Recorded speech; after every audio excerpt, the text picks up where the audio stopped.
చదువుతున్నాడు. So youth చూడండి, మిమ్మల్ని చూస్తుంటే ఎంత బాగా అవుతున్నారు చిన్న చిన్న పిల్లలు. ఇక రే చాయ్ రే బాబు, నేను వస్తున్నా. తెలుసా ఎవరు? హనుమంతరావు కదా.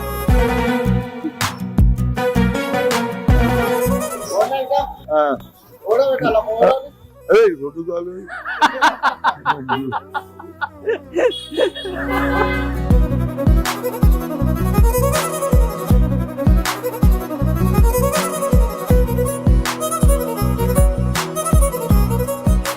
కొద్దిగా చట్నీ ఇట్లా పోయినా, ఇట్లా చట్నీ పోయి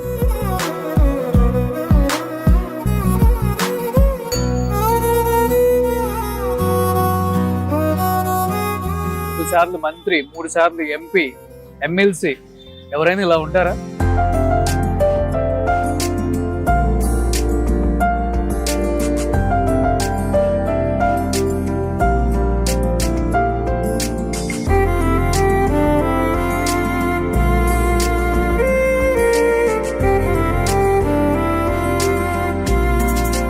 పట్టుకుంటారు.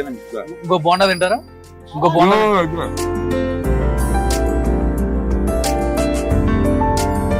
సో మంచి టిఫిన్ పెట్టించారు హనుమంత్ అన్న. బోండా చాలా బాగుంది, మైసూర్ బోండా.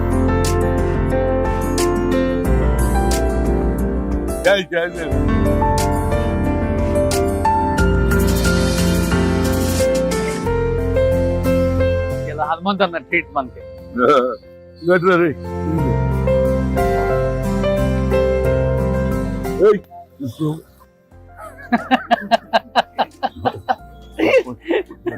మంత్కి ఎలా ఉంటుంది మీ ఖర్చు? ఒక 2 lakhs ఖర్చు అవుతుందా మీకు? అంతే లేదు, బట్టలకి మందులకు పెద్ద లేదు కానీ బట్టలు, డ్రెస్. అరే వాళ్ళకు కూడా డైలీ వైట్ అండ్ వైట్ వేసుకోవాలి కదా. నేను ఢిల్లీలో తీసుకుంటాను. ఒక 2 lakhs అయితే సరిపోతాయి ఖర్చులకి మీకు మంత్ కి. 1 lakh డీజిల్ అనుకో, హెల్ప్ చేసే వాళ్ళకి హెల్ప్ చేస్తారు కదా ఎక్కువ. ఏం చేస్తే మనంతా దానికి జోబు లేదు. ఉంటే ఇస్తా, లేకుండా లేదురా నడిపోయాడు. ఓకే, పెన్షన్ వస్తుంది కదా మీకు? పెన్షన్ వస్తుంది కదా? పెన్షన్ వస్తుంది కానీ నాకు 70,000 వస్తుంది. ఇప్పుడు పెరిగింది, 51 వస్తుంది పెన్షన్ కదా.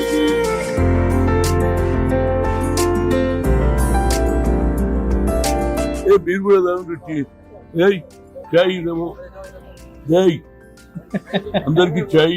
చాలా హ్యాపీగా ఉంది.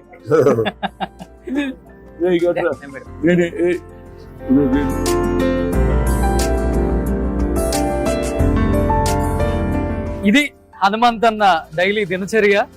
సో ఇలానే ప్రజలతో మమేకమై చిన్నప్పటి నుంచి ఇదే ఏరియాలో పుట్టి పెరిగారు కాబట్టి ఆయన మంత్రి అయినా ఎంపీ అయినా ఆయన మాత్రం చేంజ్ చేసుకోలేదు.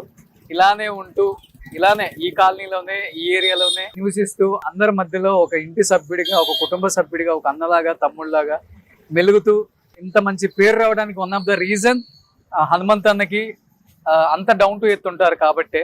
సో ఒక మనిషిని మనిషిలాగా గౌరవించడం రాజకీయాల్లో చాలా తక్కువ, అరుదుగా ఉంటుంది. చాలా తక్కువ మందికి వస్తుంది అలా మనలో ఒకడు అనిపించుకునే పేరు. అలాంటిది హనుమంత్ అన్నకు వచ్చింది. హనుమంత్ అన్న చాలా చాలా హ్యాపీ. Thank you. లోపల ఏది పెట్టుకోరు కాబట్టి ఇంత సంతోషంగా, ఇంత ఆరోగ్యంగా ఉన్నారు సార్ మీరు. అవునండి, 76 సంవత్సరాలు ఫుడ్ ఏం తీసుకుంటారు మీరు? ఎంత యాక్టివ్ గా ఉన్నారు. ఇందిరా విజయరత్న మీద 87 నుంచి 89 గా తిరిగి తెచ్చిన కదా, అప్పుడు అలవాటు చేసుకున్నా. ఏది ఉన్నా తినాలి. ఇక నేను ఆడపోయి అది పెట్టి ఇది పెట్టి కాదు. ఒక్కోసారి డబ్బులు ఉండకపోతే అప్పుడు ఎన్టీ రామారావు సీజన్ అయినా వ్యతిరేకంగా తిరిగిండే చెప్పు. శ్రీకాకుళం నుంచి ఏది తిరుపతి నుంచి శ్రీకాకుళం ఆంధ్ర అన్ని జిల్లాలు తిరిగిన. అందరు గుర్తుపడుతున్నారు నన్ను. అరే హనుమంతుడు వాయిస్ తోటి అన్నిటికంటే దేవుడు నాకు డబ్బు ఇవ్వలేదు కానీ వాయిస్ ఇచ్చిండు.